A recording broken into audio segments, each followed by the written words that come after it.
Okay.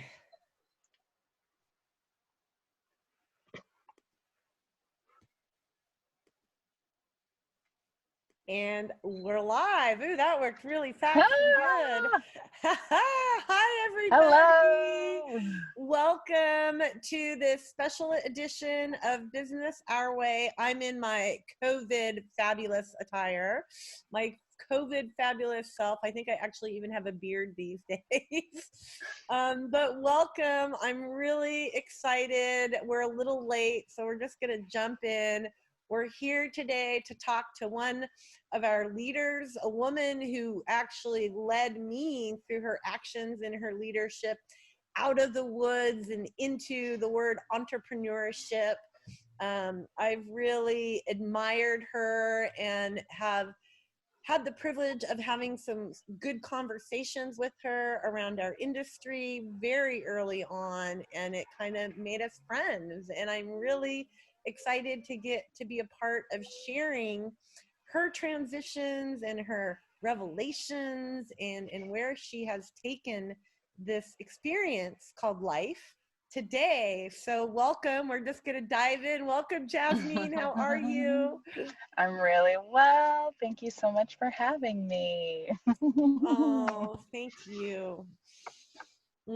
I do feel such gratitude, not just to have you, but your experience here right now, because I think with all these transitions in the world, you've made some really tough choices that some people would maybe be afraid, and really just taken it the balls by the hand, so to speak, and went for it. And I'm excited to talk about that with you today. But I think, we have a lot of people listening that are really interested in the plant, and maybe we start about that. How did you come to cannabis to be this woman that so many admire around the plant? Well, first, thank you again for having me. I'm super grateful to be here and to get to be a part of this conversation and to get to talk about cannabis is a privilege. And as you notice, I am a white female, so I have a lot of privilege in this space around cannabis usage throughout my life. I was lucky to get introduced to cannabis at 14 and then again at 16 by my parents and my friends. And at that time, I was living in Southern Oregon. So it was really quite normal in my group to get together and smoke pot once a week on Friday nights as a group, as opposed to drink. And so those are the habits that I grew up with, essentially, were cannabis habits from cannabis parents in a cannabis friendly part of the country. And it wasn't until I moved to New York City for college that I realized that, oh, not everywhere is cannabis friendly, actually. And then began my journey of understanding what I could do to make the rest of the United States as cannabis friendly as the experience I had as a teenager in Southern Oregon. I understood that later as we got to know each other, but I didn't give you the credit for having that authentic, that love, that connection, that root experience around the plant, and I think maybe a lot of folks didn't, that you really were coming to the table, pulling us together around the beauty and the magic of this plant. And I just want to thank you for that, because you have done some amazing things for us as women and for us as an industry, not just as women. So we know you love the plant. Now so you, at 14, you were smoking. Then you headed to New York. What happened in New York? Where did you go? Did you go right into Women's Grow? Was that your first step? No, so I went to New York as a theatrical stage manager. So my first career was, that person that sits in the front of the theater and cues all the lights and the sounds and makes sure all the actors are scheduled on time. And it's a really kind of intense, very focused type of role. And so for the intense focus side of my personality, I had this relaxing cannabis health wellness side of my personality as well. And I was using cannabis to balance the intensity of my everyday persona, you might say, as well as heal digestive issues that I've had since my 20s. So I'm in New York. I'm becoming a theatrical stage manager. My computer breaks and I go to work for Apple simply because I need a discount on a new laptop. And I end up working in the Apple ecosystem for about a decade in Manhattan. And doing entrepreneurship around technology and computers and marketing and really learning some fantastic skills, doing a lot of events, things like that. And then Denver and Washington State legalized, of course, in 2014. And I go out to Denver to see, okay, what is a legal market going to look like? Who is it going to serve? And what kind of products are there going to be? And what's going on? And I go to the big 420 fair at the Cow Palace. It's the first legal event in the first legal year, the first legal 420 in Colorado. And I walk around this huge event and I only find one female business owner. And I'm like, oh, well, this is an interesting hole here, because my understanding is that I want a cannabis market that creates products for everybody. And so we're going to need everybody involved in creating those products. And right now, very early in, I'm only seeing kind of one type of person with products aimed at, only a couple different types of personas. And so obviously there's going to be a huge opportunity. I had come from a background of coaching women in entrepreneurship and tech entrepreneurship, and we were trying to get more women to start tech companies through an organization called Women 2.0 that I was a director of. And we were doing great work in the tech industry, but the sad fact was that women were still only getting 7-8% of the funding in the tech industry. And so I thought that this was an amazing moment in time where we had a brand new industry where not many women had entered yet, where they could come establish themselves and really hopefully have really successful businesses. Well, I think you succeeded in that. I think you really. Well, I got to be a cheerleader for it, I should say. Well, you had you were part of building a big part of building the vision and creating it. So mass appreciation to you for that. Yeah. Really. We like to talk about hurdles on this show, and there's so many things that I want to talk to you about, and I keep looking at your name on here, and I'm like, oh, we can't talk about that yet. But it keeps giving me goosebumps. That was being a female leader in this space in my own community has been incredibly intense and full of hurdles, and also taught me so much. I can only imagine what it must have been like for you in that space, leading so many people through such a new frontier in a sense. And you must have encountered a lot of hurdles, I imagine. But what are a few of those challenges that you found as a woman in particular that you had to overcome to accomplish developing Women's Grow? Yeah, wow. So many different challenges and kind of things that came up over time. Stuff I expected to face, So when we talk about what are the challenges in the industry and what do women face, there were the things that I expected, which were, the guys who would come up to me and be like, you can't be a CEO, you're a girl. And people are like, no, people said that to you, 5 years ago? And you're like, yeah, they totally, I literally had men come up to me and say, you can't be the CEO. So all that exists. The kind of I think the more damaging hurdles aren't those guys who come up to you and say, "Hey, I'm not on your wavelength. Don't mind me." Is basically what they're telling you by saying you're a girl, you can't be a CEO. And you're like, great, now I understand where you're at, and we're not in the same place. And thanks for being clear about who you are. So those people I find are kind of easy to handle. The next level challenge for me was what was not said, the bias that isn't talked about, and that comes down to who gets funding, which ideas. I don't want to say gets stolen, but there's a lot of investor behavior where, because someone's done one or two investments, they're now using their status as an investor to really reap a lot of free information from people. And depending on how that's navigated, sometimes those people don't have a good experience on either side of that relationship.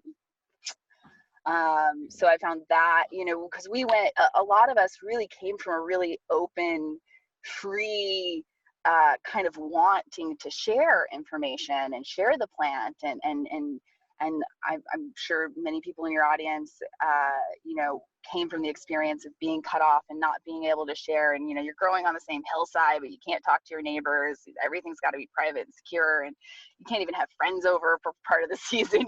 All of that. And then here we come into this legal market and this legal time, and we really want to share our information and share our expertise and be compensated fairly for that. And a lot of people weren't. And that's, those are kind of some of the unsaid things that were a little, the challenges and the biases. Yeah. How can we, I know that well. I mean, yeah. I've had that happen to me. I mean, I think most people who are pushing the limit in this industry have been stolen from. But how, from your experience, what are some words of advice that could help us navigate that a little bit more expertly and not get stuck in that space where we feel like we've been stolen from, where we feel we have more control over that? Yeah. Well, I think, you first have to really come into understandings of the power dynamics of how investing is, on a larger challenge level. What I found that was a total surprise to me is there was an energetic to being able to collect a lot of money and deploy it under your own aura, your own body, your own experience. And in my case, for example, I honestly just didn't have the energetic strength to pull in the amount of money that was offered at the time. So there's a whole answer to this question that's like, go meditate and work on everything internally, because your external world is going to so much reflect your internal world, that the first step is like, you've got to do this internal work.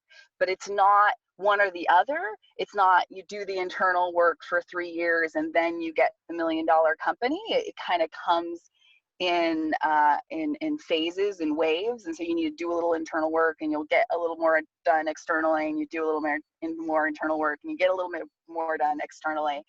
And that's something that I screwed up personally, is I came in with a decent amount of internal work, like aggressive workshopping on the weekends, that kind of stuff, but wasn't able to maintain my inner work through the startup of Women Grow to keep pace with the amount of energy we were attracting.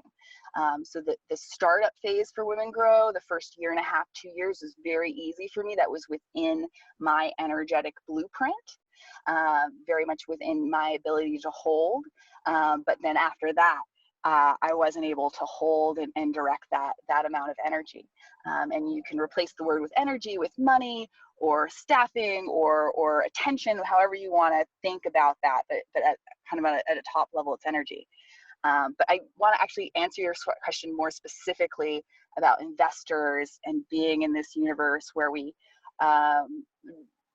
are trying to figure out who we want to work with, essentially. And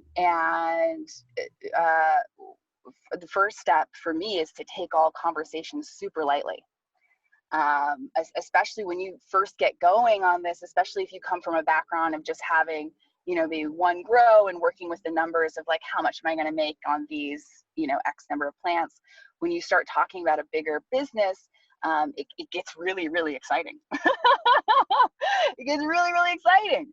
And energetically I'm right now, I just accomplished what I've been working on since you and I have met.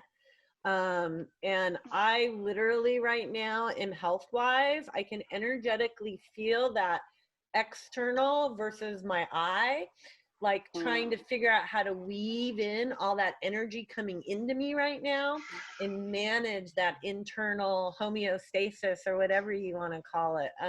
So first of all, I think that what you just spoke on is directly to the point. You're doing it right now. You're doing it right now. You know, we can't really talk to those investors with that strength and that fierceness, that you know, that courage and that sureness that we need for them to trust us if we don't maintain that balance that you're talking about.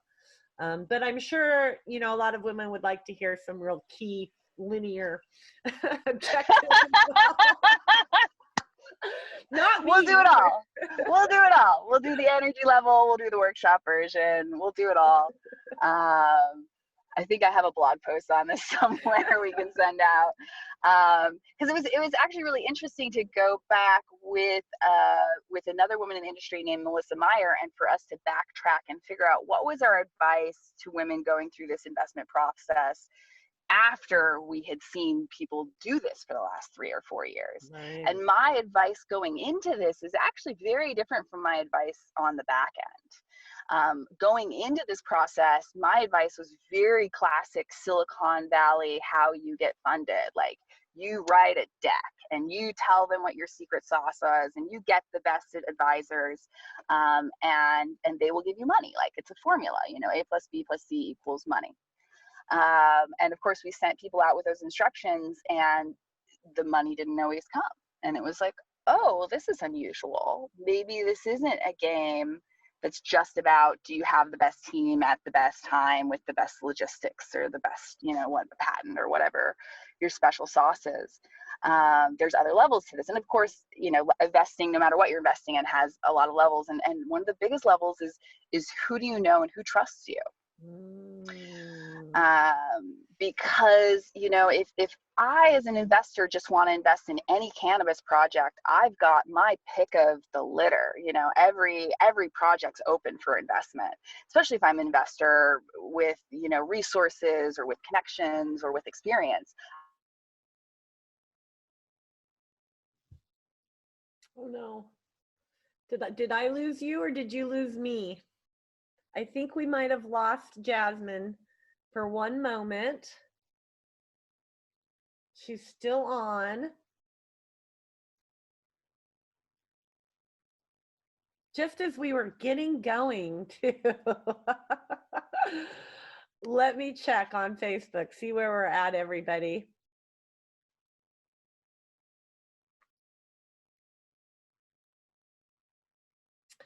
All right, well, it looks like we lost our connection. As you can see, Jazmin is on the road. I'm gonna give her a minute to come back in, ladies.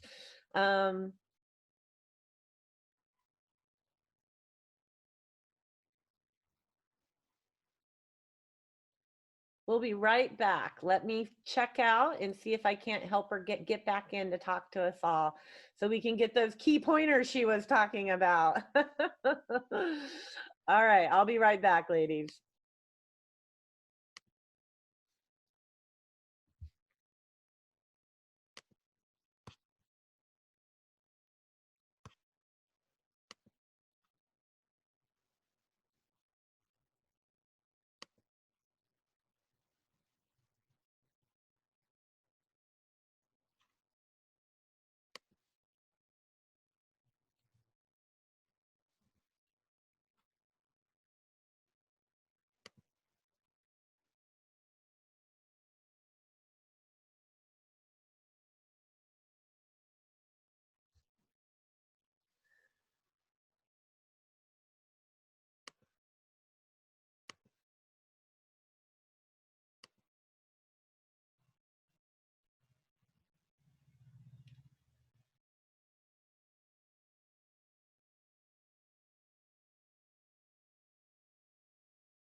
All right, I'm going to get us back on air. Hang on.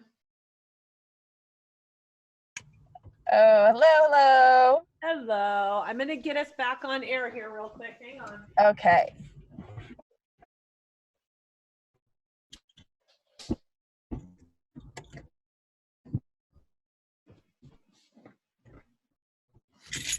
Testing. Yeah. My internet is unstable. Oh, the world is unstable. It's the hotspot.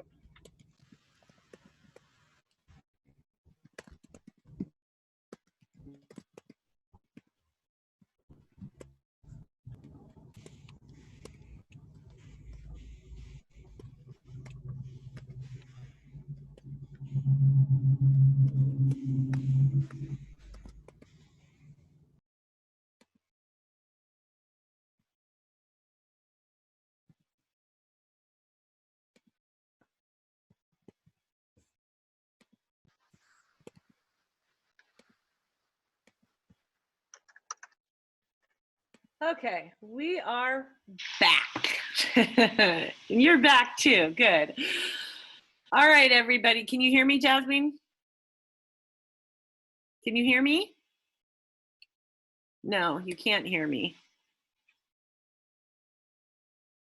Oh, you froze up again on me. Darn it. All right, here. Can you hear me now? All right, let's try this mic here we are. No. I can hear you. Oh, no.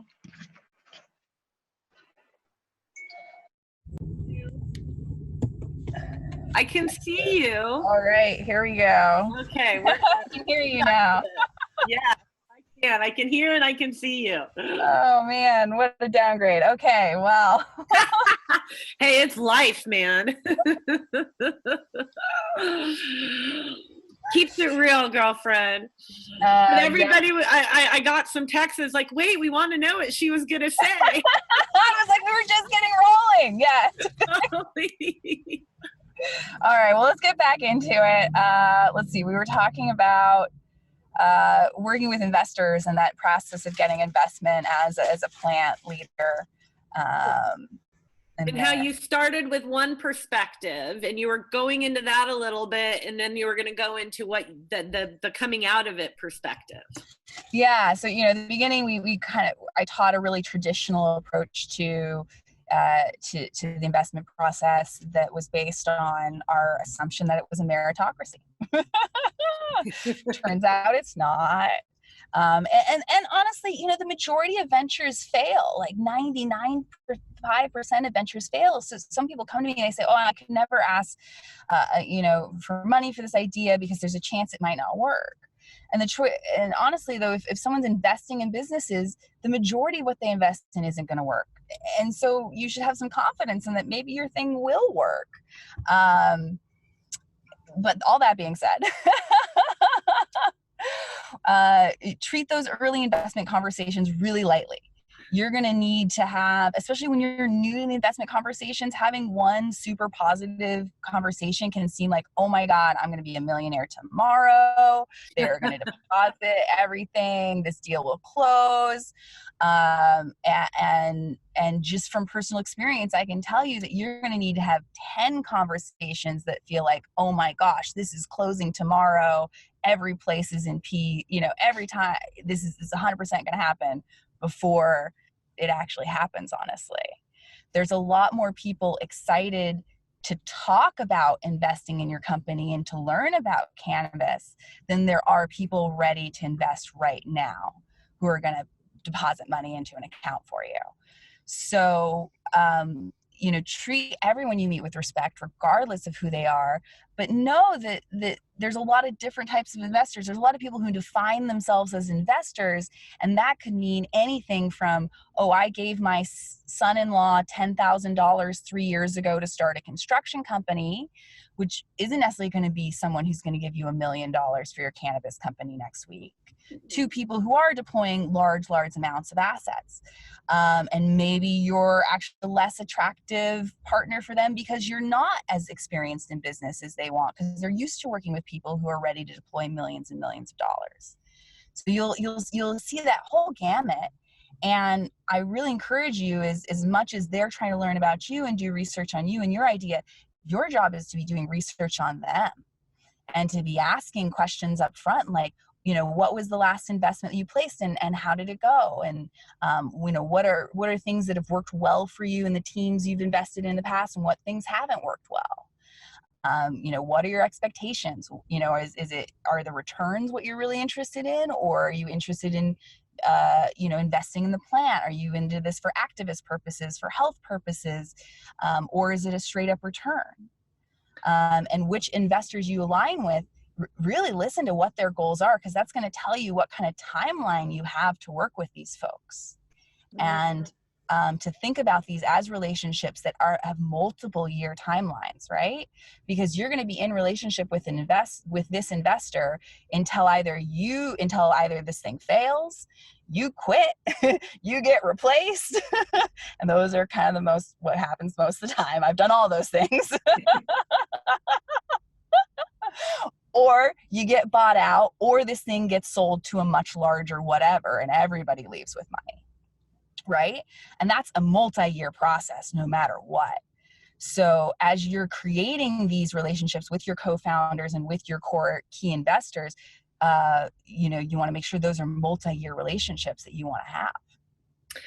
Yeah, that is really good advice, because I think somewhere in this industry building, there was an idea put out there that you were going to make some money really fast, right? It was like a big flip in a cannabis sale, in the old market. I've also noticed that a lot of people put themselves, and I don't know if this is men and women, but as a woman, I've noticed that a lot of people put themselves in front of me as, we want to invest in you. And really what they want to figure out what they can leverage with what we have, right? This word partnership is a very loosely used word in this industry around that. And those questions, those are the questions. I don't ask those questions to investors. I ask those questions to people who are going to be a part of my project, but I haven't thought of, because I'm intimidated by that conversation still, right? It's a new space for me. But you're right. The ones that I've talked to over the past 5 years, that I've built relationships with them, the questions you just put on the table are the reason they're still in my court, is because I know the answers to those questions. Yeah. Yeah. So that is, why are you involved in cannabis, right? What is your purpose? And then there was another really key one. What was the second one? Oh, I like to know, what was their last investment and how's it going? That is huge, because then if they've actually invested successfully, right? And where they're where they're really putting their money. Yeah. Well, that's on the top of my list now. So that's where you're at now with the investment conversation. Is it's a more intimate exchange than, hey, here's my pieces, or how would you summarize that whole, where are you at now with how to approach an investor? Yeah, what I see is that the majority of investments ended up being based on very personal relationships. So it's like, if you are right now sitting at home and you don't know anybody who could give you more than a couple $1,000s, and you just want to come into the market with, I've got a really great idea, and a snazzy presentation, it's going to be really tough to get funding without a community, without people who trust you, without more. And so, you know, in a marketplace where there's a ton of different cannabis companies to invest in publicly, you know, off market, there's so many different ways to invest in cannabis. I'm finding that the early investments are very personal decisions. They are, you know, this is the person that I went to college with. This is my romantic partner. This is my best friend from wherever. This is the guy that I drop LSD with at Burning Man every year. But really starting with your personal connections, your aunts, your uncles, and it may be that it's not somebody known to you personally, but you're going to build a team of people around you that have the network that somebody in there is going to be your first money into that deal. And your first investor is often one of the hardest ones, and then it's easier to get people to add often. Well, I could see why so, because they want to know that you've already done okay with someone. You know, you've already been responsible with someone else's money. Well, and again, and they also don't, be careful, something that particularly women, I think, are a little too honest about it when they're talking about wanting investment is don't tell them that you're looking for investment money to cover your personal costs, and don't tell an investor that you're personally in debt. There will be times in the conversation where that's appropriate, but I would never open with that information. I think women in their desire to be very honest and forthright, they sometimes kind of bargain with themselves in a way where they say, you know, oh, well, we really need $10,000 a month for operating expenses, but I could cut my own salary and we could do it for $6,000. And so don't come into these negotiations from lack and compromise. Come at these negotiations from inspiration and possibility, and seeing what kind of team of partners you can build that want to go on this journey together. Yeah, I love that. That is really good advice. I have made the mistake, and I think I'm coming now to the latter place, but I definitely, you know, and I think as women, it's because we do undervalue ourselves a little bit. You know, I've done that. And then we feel like we need to put ourselves in a position of where we need help. Instead of hey, motherfucker, I built this. You want to be a part of it because it's amazing. We come with, oh my God, it's been so hard. Oh my God, this happened. And look what I did. Instead of oh, fuck that shit. I just did it. And it puts us in this and I only say it because I've done it, in that more victim space where if someone is going to give you $1 million, they want you to be able to make those hard decisions. And I think coming from that place of strength helps do that. So now you've kind of stepped out of this conversation, haven't you? Yeah. You know, I remember when you started making this transition, we actually had lunch. I don't know if you remember, in Oakland one day, and I knew from our conversation that you were going through a transformation at that time. And it was really fascinating to me because it was I felt in some ways we were going like this, you know, I'd had all this, you know, mother, woods, women's circle, and no entrepreneurial experience, you know? And I just so appreciated that you, in that moment, it was a very quick thing, and we had that. I just appreciated that conversation. And then I appreciated, you made a statement online, and I just went, oh yeah, sister, you're just tearing your shit apart. And you said, I'm going to see what it's like to be homeless for a year. And I just went, oh, it gave me so many goosebumps. And I was just, it just took my level of respect out the door for you, because that is the truth, right? That is let's really figure out how we do this. So how did you go from, was it Newsweek to TED Talks to I am making a conscious decision to live on faith? Because that's kind of what you've been doing, right? Yeah. It's always so funny to have somebody tell you your story from the outside perspective, because at the time you're like, no, that's not what and you're like, oh shit, maybe that's what I did. Oh, okay. Yeah, I mean, so I did the classic thing where, I was told that you start the company and you make the money and you'll be happy and free. And I did all those things and I still wasn't happy or free.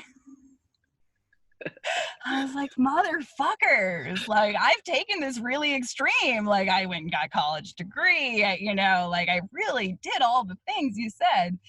And it was all bullshit. Not all bullshit. It was all what I was capable of at the time. But I hadn't really been introduced to my soul. I was kind of an atheist in New York City in my 20s. And so through psychedelic work with LSD, through Kundalini yoga, and through a lot of meditation, I got introduced to my inner source of power, or source, or, however you want to define that for yourself. And I went from kind of constantly chasing, constantly consuming, constantly looking to be filled by something external, to more often than not being able to be fulfilled from an internal place. How scary was that? I personally, I believe that the transition you made is a lot of what the world is being asked to make now. And it's really scary to let go of all those. You also said, I think in a lecture, external validation junkie. It's really hard to let go because we're indoctrinated with making money, succeeding, having the fancy car, having the big house is what makes you successful. What gave you the strength to let go of that, because you had accomplished it, and really find your own personal success? Cannabis, for sure.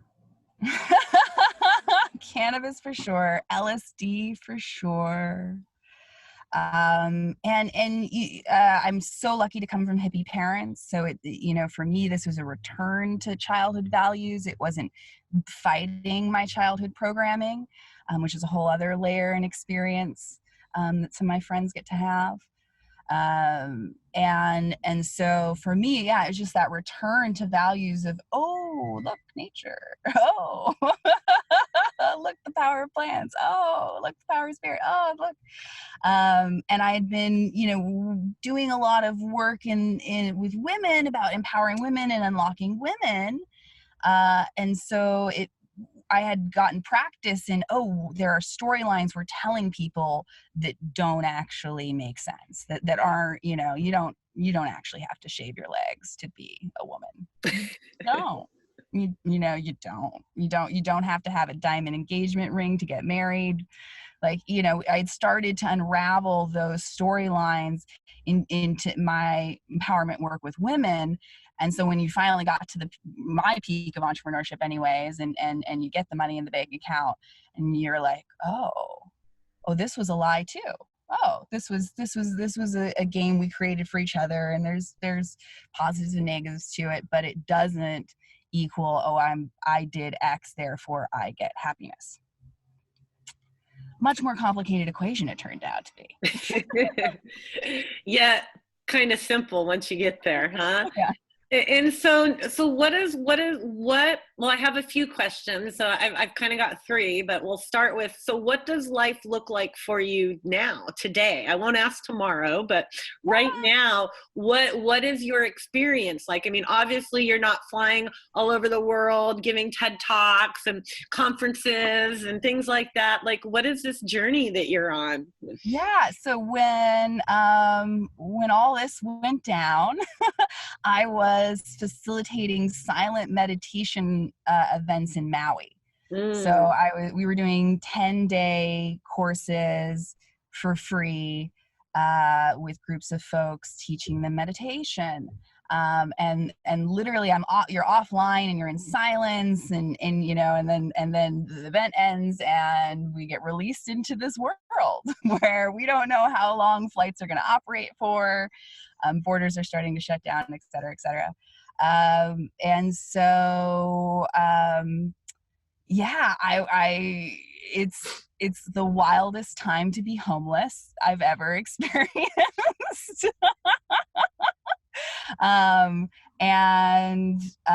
So it's really a test of that faith, and you know, everybody has their own work that they're doing. My work is around placelessness and like not feeling like I have a home or having a place. So that's my challenge that I need to continually work on, and that's why I've had the third RV blow up in the last 3 or 4 years this last couple of days ago on me. And it's just like, here's a home. And then it leaves, and it's like, no, you can't base your feeling of home on a physical object is the message I'm trying to learn right now. So here I am, homeless in a time where everyone is required to stay home and getting to do that work. Well, it sounds challenging. I mean, it's got to be challenging, but it also, I mean, it's just really taking on what you need to take on completely. You know, you're really diving into your own experience, which is amazing, beautiful, and honorable.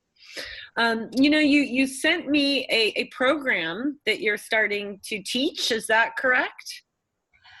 Well, so I have this old program that I used to teach about, and you know, you all just tell me what we should do with it.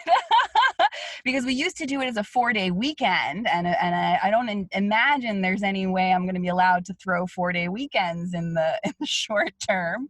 Although we're trying to invent something that's vehicle based for men to see. Well, you can do amazing stuff. Yeah, we've got this. We got space up here. It's easier now. But what I used to teach in the entrepreneurship world is this workshop called Clarity, and we do a combination of Kundalini and yoga meditation, where we're kind of setting you into the focus and the vibration of what you want to reach. And then we do a little bit of workshopping and thought process around how you want to be remembered for this lifetime, and zoom out the conversation beyond just, you know, like, oh, I want to create this thing, or I want to sell this thing, or to what is the legacy you want to leave? And if you understand the legacy you want to leave, a lot of your other decisions become much clearer about where is your energy best invested, and where are you best to decline. I agree. I that is something that I've known since I stepped into this conversation around cannabis, and it's the one thing that has kept me safest and on clear decision. You know, it's not been easy. I haven't, you know, hit the lotto or anything, but I have made really good decisions, and everything I've built has a strong foundation because of that. You know, and I think that also could be, you know, for women around the words is, what is your why? You know, why are you really here, and what do you want to be remembered for because of it? You know, how do we build from that mentality instead of, you know, and I think our industry right now is showing so starkly how building from this is my need to really what is this foundation. I mean, you know, we have companies toppling because they're so top heavy, and they don't have that legacy purpose behind them. A lot do though in this industry, because of the plant is so, we all fall in love with it, don't we? You know, it's a bit of a love story, I think. So are you thinking of, I mean, this is something that could be done digitally possibly. Is this your plans for your next year? Are you going to find a house? You tell me, who knows? You know, at the end of the day, I'm someone who loves to bring people together. And so I'm kind of just sitting and waiting to hear when and where and in what formats we're allowed to bring people together in. And as much as I love digital, and I've mastered a lot of digital formats, I'm really interested in how do we bring people together again for experience. So yeah, I don't know where that'll go. Another thread that I'm pulling right now is I've written a very beginner's guide to how to start using psychedelics with starting with your cannabis experience and starting with a little bit of a mushroom experience. And so that book's getting laid out right now. But we thought for a shelter-in-place era, it'd be good for people to get some information on how to do some psychedelic exploring if they have to stay home. Oh yeah, that is I just got invited to be a part of that Thank You Plant Medicine campaign. Cool. And we're doing a once a week sharing circle that I get to lead to help people share those experiences. Maybe we can invite you in to guest speak on that. That would be amazing. It is. Now is the time to explore yourself. And personally, I think your workshop that you said that you haven't done in a while, I think now is the time for our industry to stop conferencing purely around how we leverage each other, but to start conferencing on how we really build a strong, authentic industry. And we only do that with strong, authentic people. So anything I can do to be a part of that and empower that, I want to help you with that, because that is where I believe we need to go, is those sort of teachings. And I think a lot of women would really want to receive that from you too. You know? Yeah. Well, let's figure it out. I'm happy to give it anytime. It's a really good conversation to have with yourself. Yeah. Well, I did. I read through it and I was like, oh yeah, this is like, we need to really dive into that and get some people engaged in it for sure. So now that you've stepped back and you're more, I mean, the plant to me is spiritual leadership. That is, this plant for me is a messenger, not only from earth, but into our own authentic hearts. So in that, what are your plans? What are your goals or your visions? What are your intentions? Maybe that's a better, I think, way. What are your intentions through this next cycle, this next year, this next 6 months of life? Yeah. Well, you know, it's funny. I came from a lot of kind of manifesting, intention setting previously. And I think the lesson for me right now in this time is surrender and flexibility and really just making beautiful things out of whatever shows up. And I've begun to understand that, you know, I'm kind of more of a passenger in the car of life than I am in the driver's seat. Literally. Literally right now, yeah. And it's like, you know, as the passenger, I have a lot of effect on, you know, I get to choose the music, I get to choose the snacks, I get to ask for what I'd like the car to go.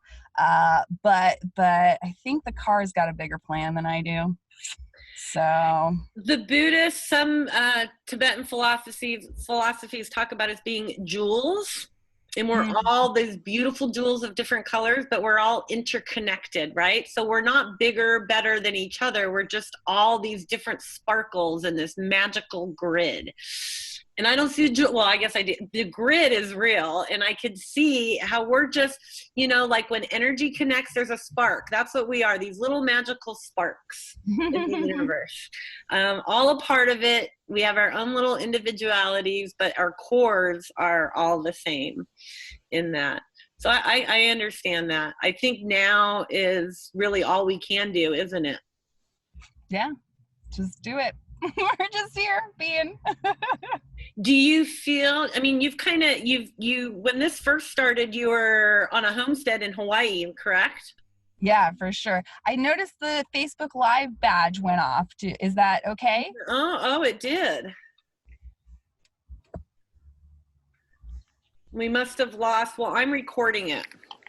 So I'll just repost the recorded. Okay, we can edit out the part in the middle. Poor Eileen. Hopefully. Yeah, I'll make a recording of the two and splice them together, and put this together so it keeps going. Shoot, let me try getting us back on again. Okay. Yeah, and I'm happy to wrap up too.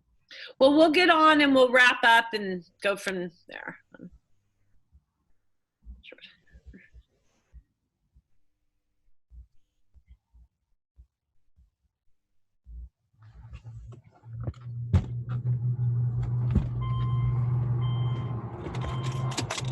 So hot. I know.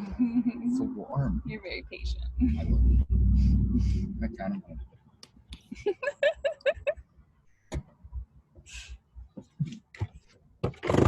Waiting there nicely. I am. Eileen's so good. I know, you're such a good support person. I can tell that. I really, you know, I can tell how much, what a great partner you are. Oh, thank you. It shows. Okay, we are back on. We were just talking to Jazmin and Miley at the moment. We didn't want to cut everyone off. We were talking and we realized we were talking to ourselves and thought we'd let everybody else join in. So we were kind of going over, Jazmin, you know, what you're up to, what life is going to look like for you in the next near future. And I think you were basically saying that, you know, you've spent so much time manifesting and intending that you're really flowing. Well, Yeah. but we're still, you know, we're still human and we want to know what that looks like. I think for me, you know, it's the difference between having a recipe and knowing how to cook. And, you know, when you're first learning how to manifest, how to bring your dreams to reality, you really want that recipe. And everybody's recipe is different. Maybe your recipe is, you know, I need to meditate for an hour in the morning, and then I need yoga, and then I need to do my affirmations, and then I need to journal for 30 minutes, and then I need to Facebook for whatever minutes. You know, that might be your recipe to manifest. And I had a recipe kind of like that for a while. And then I got into disappointment with my recipes because they require so many ingredients, you know? We get attached. They're just like, and they have to be a specific order. And then if you're missing one thing, do you just not do any of it? And so that's when I got more interested in okay, what are the tools that I'm using within these recipes that are putting me into the best state possible to react in my highest consciousness in this very moment? Because I only have this very moment. You know, what's already happened, I can't affect. What's going to happen in the future, I probably actually can't anticipate well enough to think out and respond to in advance. So I really should focus on what puts me in the state to respond in my highest in this very moment. I've got a couple of practices that I do that do that, but I'm not into recipes as much as I was. Well, to not put attachment onto that statement, I personally think that is the recipe. Oh. You know, because to not talk, but really, like, if you think about how nature works, you know, in 1 second you have a carrot, and the next second you have a squash coming out of your garden. And so you don't know if that squash is going to make it or not, right? And so what you need to do is cook your meals according to what you have available now and be grateful and enjoy all of that that's here and now, right? And I think that's kind of how at least my perception and joy behind what you're experiencing is that you are living with what is being provided for you in the now, and not attachment to what's next. And that's what I don't know if I'm correct in that, but that's the feeling I get. Yeah, it's a super light way of living, and it's really not the way I was living in the past. I used to be very, I used to kind of project the future that I wanted to occur, and then have all that dissatisfaction with, oh, well, this didn't turn out the way that I thought it was going to turn out. And now I'm living this time of, okay, what are our ingredients? Let's make the best meal possible. And I think women especially are incredibly well equipped in this time of wacky limitations and limited ingredients. And what do we do? And I think, that comes for all you who are part of motherhood. You've got the kids for so many hours and you've only got the toys you've got, and you've got to make it work. And same for everyone who's a chef and makes those meals. It's I think women are amazing at being extremely creative within very fine constraints. And the recipes that my great grandmothers handed down to me are testaments of that. They took flour, milk, and butter and made 5,000 different things every winter. We can do this.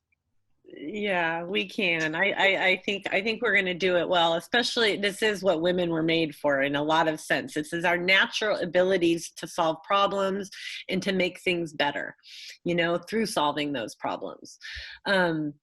So, you've got this beautiful, I can sit here and I can visually see my own experience of knowing you in this beautiful circle. It really is beautiful. And I feel like you're advancing into a space where I hope a lot of entrepreneurs and people who succeed go. Now, I want to ask you something scary, and you can go, oh, I'm not answering. But, between then and now, I think it's really obvious where your happiness and your joy is. But what have you had to, let me think about this for a minute. What do you feel were some of the biggest things you had to let go of between that 3 years ago and to be able to be in this space where you're in the middle of a pandemic, living in a car? In fact, your motorhome just broke down. Was it yesterday? 2 days ago, but yeah. 2 days ago. And yet you both look healthy, happy, and vital. Yeah. What did you have to really let go of? I mean, you can still go out to eat, I'm sure. You can still put on a fancy dress. I've seen you attend events. But what are some of those core things? I think that's the question I want to ask. What are a couple of core things that you really had to let go of? Well, coming into this process, it was a lot about letting go of external validation and external perception. So I think we're all raised in a culture where we're told from the outside what matters and what's important. And I went and did all those things and found out they didn't matter as much as I was told they were.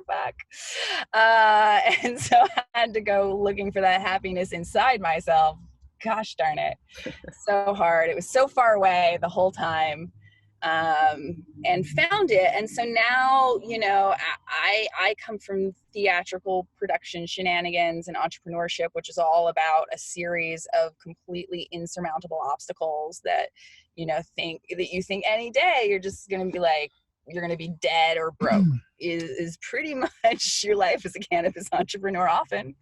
And really, I welcome the rest of the world to our lifestyle of not knowing where your next paycheck's coming from and not being sure if your bank's going to take your money next week or if there is going to be money next week, or not having availability of the same government services or the expectation of those government services or those unemployment checks or however you want to think about it. So for me, yeah, it's interesting. It's the last 3 years really prepared me for this time of kind of inner resiliency of to really turn away from looking for help externally and looking for validation and externally, and having to find that all within myself. So letting go of the external messaging and finding, I think Benito calls it I am, or a lot of people call it, these different names.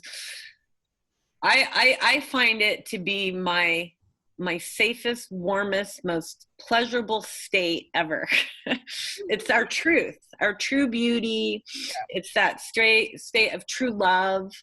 It's where all our truths come from. It's the safest place we can be, and only we can create that.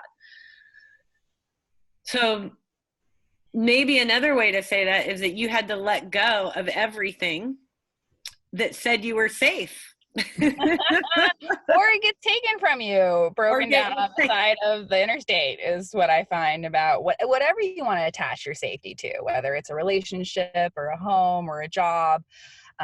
This is a time where we all get to look at those things that we think make us safe and question that and do some work around that. So what sort of advice, as we kind of round this out, do you have now from this new experience?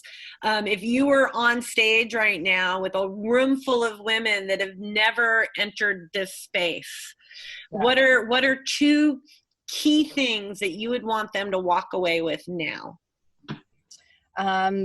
I think the biggest core for me is understanding that you've got to mirror the inner work for the exterior work that you expect to see. And that, we're kind of sold this garbage that, as long as you stick to the schedule and the to-do list and you do these 20 things, you will be successful.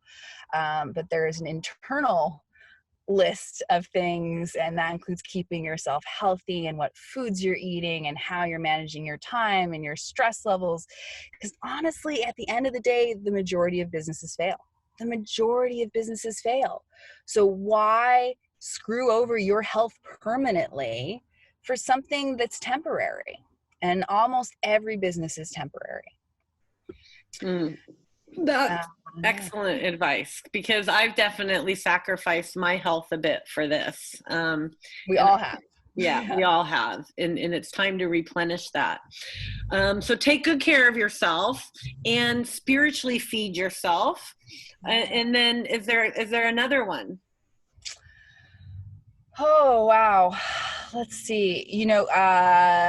Something, I guess that we talk about more now is investing in your personal relationships up front and understanding the importance of your personal relationships, and both being brave and clear and asking for what you need in your relationships, as well as open to the fact that as in the process of starting a business, you're probably going to gum some things up in your personal relationships, and you're going to have to do some work there. And that's part of this process too. So enjoy all of that. But again, your business is probably temporary. So don't irreparably harm a long-term relationship you have with a partner or with a parent or with a sibling for something that's temporary. Yeah. I think that goes for cannabis, all walks. That's just, we need to have more awareness in living, don't we? I hope so. Yeah. The plant helps. I think we're being asked to open up to that a little bit more right now. So we can live a healthier, more sustainable way in this world where we're not working 18 hours a day, because we think that's what makes us a good person. Well, do you have any last words of advice or wisdom or love you want to share? I would say this is an incredible time actually to start a business.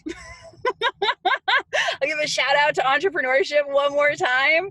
And especially honestly, if you haven't started, if you're not too far down in your planning, because there's going to be a lot of new business models to serve in this very new time. And so right now, I'm tooling around with ideas. I encourage you to look at this as this is a fascinating time where not many people will be starting businesses. Not many people will have the creativity to work within the constraints that are going to be in the marketplace this year. And not many people are going to have the personal resilience to want to do this when they could just fucking collect an unemployment check instead. So I think it's a fascinating time to start a business. We'll give something a go, I'm sure, eventually. I agree. I feel like there's a parting of the sea for good business and new business models to come. And I think people are looking at partnering and investing with people differently. You know, a lot of what you said about, you know, who's your support, who's your community, what is your value at the table, instead of, you know, all the flash that we've really kind of gotten distracted by. Well, how can people find you after they watch all this? How can we ensure they circle back and they're interested when you do host something next, or your book? So I'm on Instagram as Jazmin, JAZMIN_grow, GROW. And then I'm on Facebook as Jazmin Victoria Hupp. And you can also go to jazminhupp.com. Thank you. Oh, and before we go, I would love if you would explain the change of your name. Oh, so on my Zoom name, I've got both my given name, Jazmin, as well as Teja Kasha, which is out of the Kundalini Yoga and Sikh tradition. And that name means that I'm here to light the world with radiance. Ooh. Ooh, beautiful, beautiful name. Well named.